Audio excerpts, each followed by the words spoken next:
Ilang kabahayan sa isang barangay sa Mangaldan, Pangasinan, mag-iisang buwan na raw na nakararanas ng pambabato.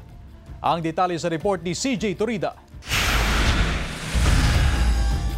October 28 daw nang unang maitala ang insidente ng pambabato sa ilang kabahayan sa Sitio Riverside, Barangay Embarcadero, Mangaldan, Pangasinan. Simula noon hanggang ngayon, halos gabi-gabi na raw na nararanasan ang pambabato sa mga bubong ng bahay roon. Sa laki raw ng mga bato, nabutasan pa ang bubong ng bahay ni Aling Venus. Ay, gabi-gabi sir, piniperwisyo ako. Yung mga anak ko nga, hindi na nga makatulog. Nagsisigawan na tuwing may bato.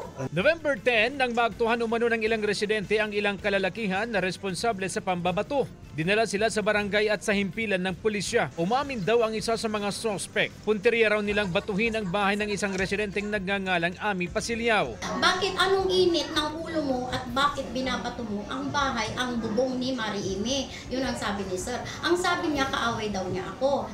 Lahat kami dito nababato. Pero ang pinagbibintangan yung mga pamangkin ko at saka yung living partner ng kapatid ko, sila yung dinidiin. Ayon pa sa kaanak, hindi na umuuwi sa kanila ang kanyang pamangkin at bayaw na itinuturong ng babato. Pero nakapagtataka raw na may mga insidente pa rin ng pambabato sa lugar hanggang ngayon. Halos gabi-gabi yan.